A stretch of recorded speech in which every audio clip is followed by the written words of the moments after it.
Savage Season by Joe R. Lansdale is one of the best books I've read all year. Hap Collins is approached by his ex-wife Trudy with a scheme to recover money from a bank robbery gone wrong many years ago.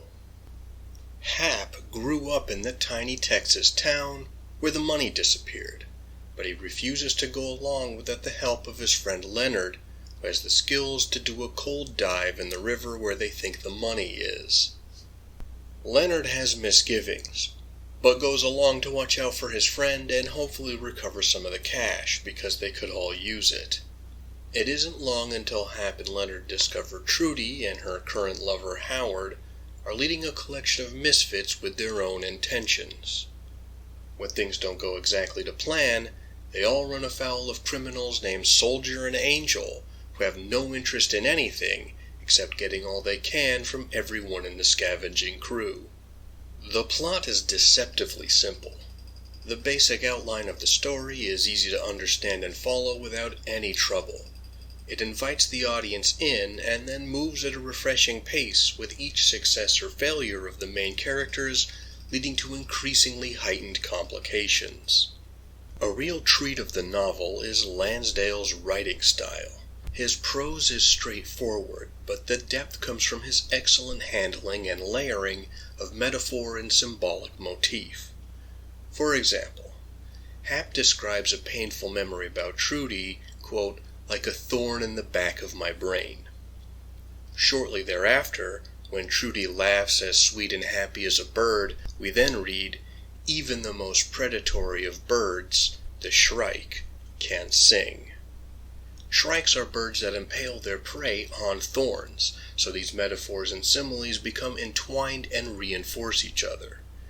This is just an early example, but Lansdale does this frequently throughout the novel, bolstering his images and creating a depth of symbols and themes that gives the novel greater weight than the audience might initially suspect with a crime novel.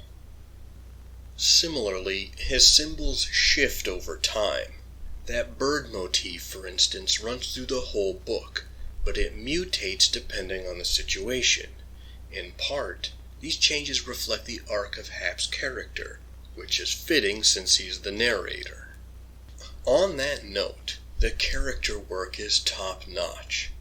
Each character has a distinct personality, and their actions match with what we know about them, especially the protagonists. Hap is burnt out from living hand to mouth, especially since he gave so much of himself, including years of his life, to various causes that he and Trudy supported in the 1960s.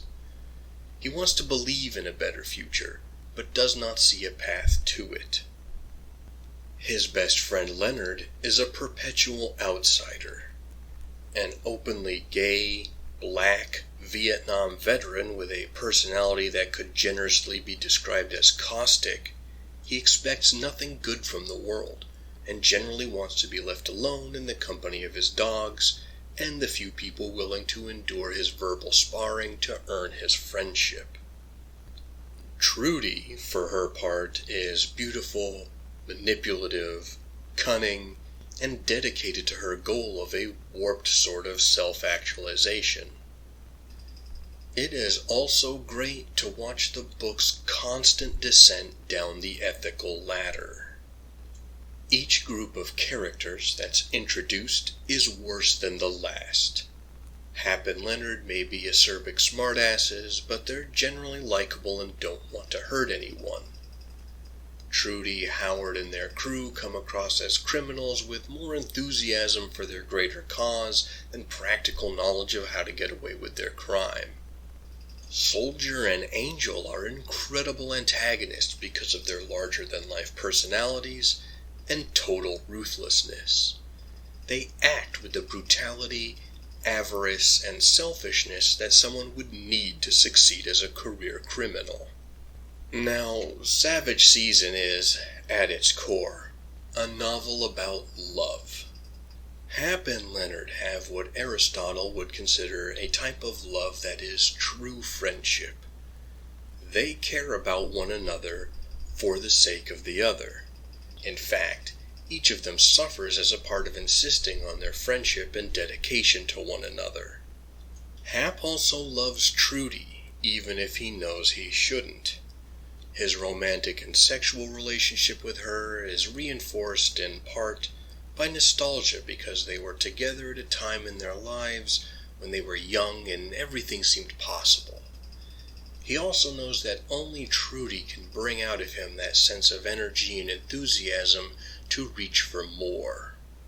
Trudy loves the idea of things. She loves the potential of who Hap can be. She loves the possibility of what the various causes she joins can accomplish, and she loves the idea of her best and most liberated self.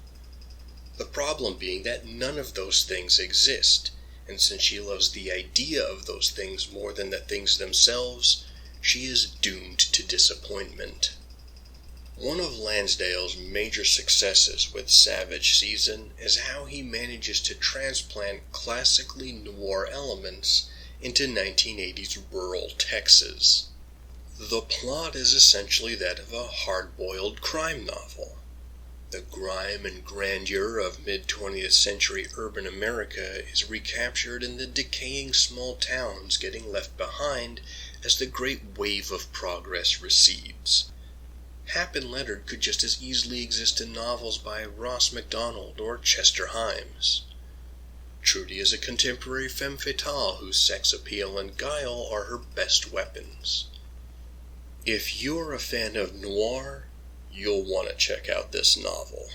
The only book that comes close to this same effect is the Ozark noir of Daniel Woodrell's Winter's Bone.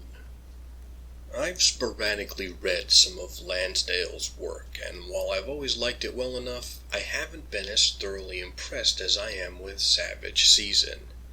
It is a fun, darkly comic noir crime novel, and it has certainly given me a taste for getting into even more of Lansdale's work.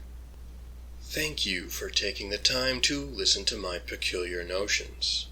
If you appreciate this channel and want to support it, you know what to do. You can also take a moment to like, comment, share, or subscribe to the channel of another YouTube creator you enjoy. Until next time, read some good books, live, and be well.